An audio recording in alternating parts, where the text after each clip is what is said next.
Is it Ray Davies? Ray Davis? When I looked up his pronunciation when he said it, they had mentioned using a muted Z, sort of like Davis. I don't know. Here we go.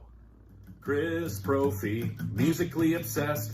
Chris Brophy, musically obsessed with vinyl CDs and cassettes. Chris Brophy, musically obsessed. Oh yeah! All right, no matter how you pronounce Ray Davis' name, you can't deny the power of the Kinks in terms of not only rock and roll, but what I'm going to show you today is rock operas and more theatrical rock and roll. And the albums that I'm going to look at specifically today are Preservation Act 1, Preservation Act 2, Soap Opera, and Schoolboys in Disguise. These albums are as far removed from that early Kinks rock and roll, you know, like the song You Really Got Me or any of that stuff, as, you know, the Kinks sort of started to mature in their songwriting. A lot of these types of themes started to come about, and especially in albums like Arthur. So I want to talk a little bit about these four albums, and then I'm going to rank them for you. So the first album, Preservation Act 1, this came out in 1973. Now this was part of, I guess, technically 3 albums. They had this one and then a double album that followed this.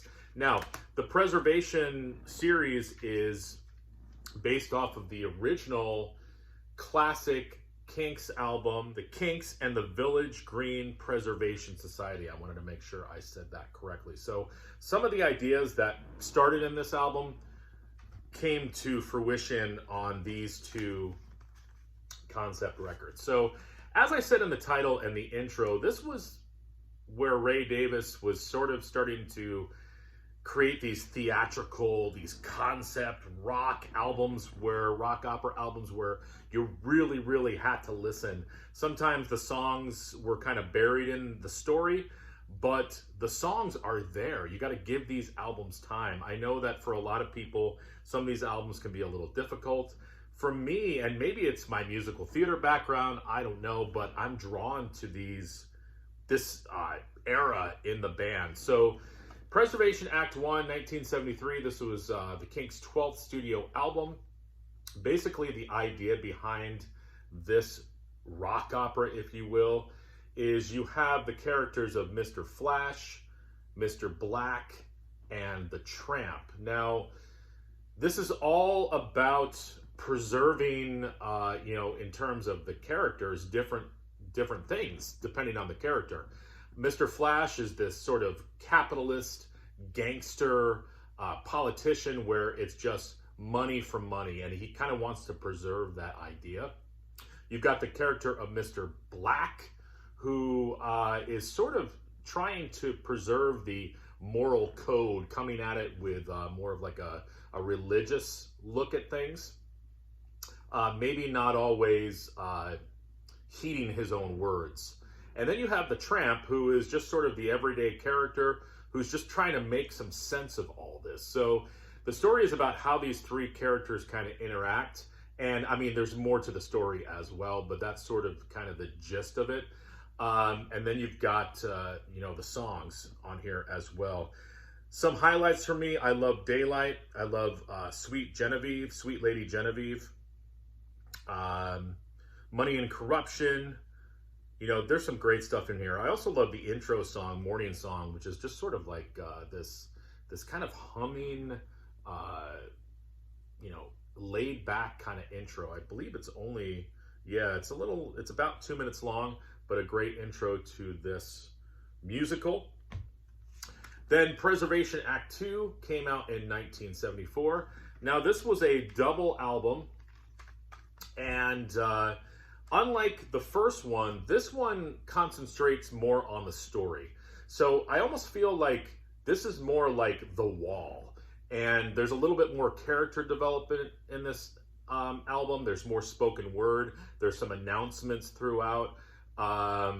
It's more focused on the plot, and then we get the songs after that. But this one's definitely less about the songs than this album, in my opinion. But you still got great tunes on here like Money Talks, Shepherds of the Nation, Mirror of Love. I love that song. So some great stuff on here, but the songs are a little bit more buried. Then we've got 1975's Soap Opera. Okay, another theatrical album by the Kinks. The material in here was originally developed, I guess, for a TV special that was going to be called Star Maker. And then I guess there were plans to do this whole full theatrical tour that never kind of happened, but the Kinks took it on tour, but it wasn't as big as I think, Ray wanted it to be. But still, they performed it, I believe, in its entirety. It's about a character called the Star Maker who switches places with an ordinary guy named Norman. So they kind of switch roles and, kind of see maybe how their lives are changed because of that, or things that they learn in terms of switching characters and sort of homes and lifestyles.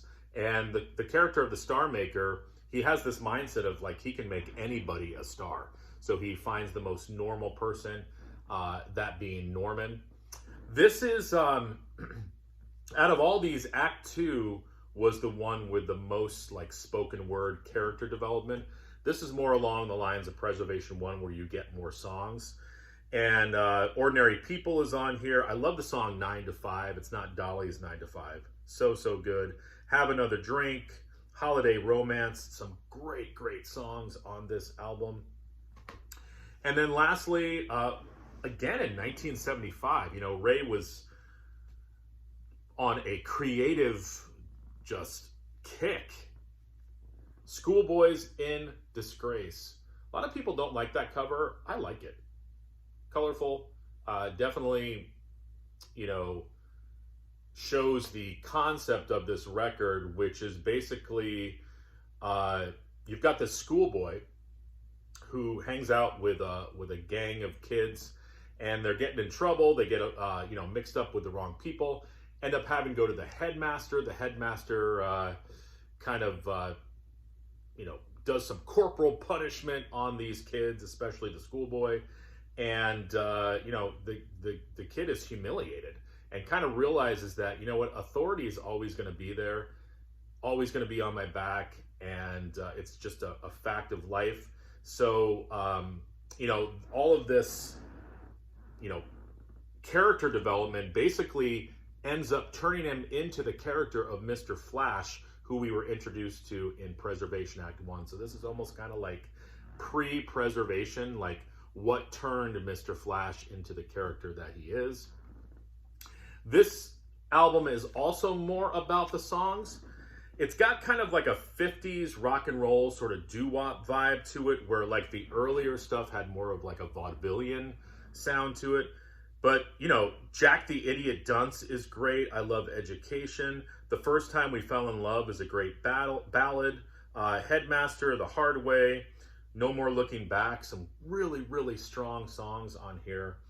And, so that's the 4 concept records, and now I'm going to rank them for you, okay?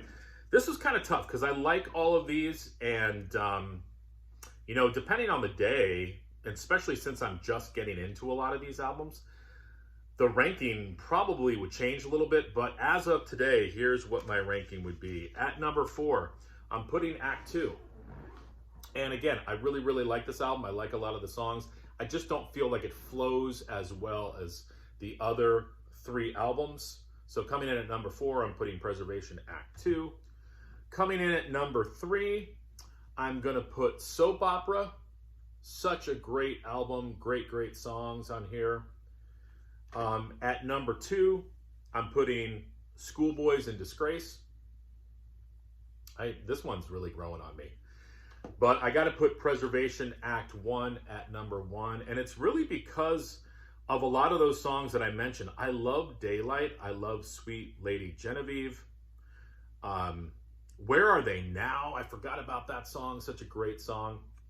So there is my ranking. There's a little bit about the albums. I kind of just gave you the gist. There's a lot more to dig into with these records. You got to get into them. You know, read the liner notes, listen to the lyrics, and just kind of sit down. These aren't albums where, well, maybe like Preservation Act 1 or School Days, they're more of like an album you can put on and just kind of listen to. But in terms of the whole rock opera, you got to kind of really give it some time.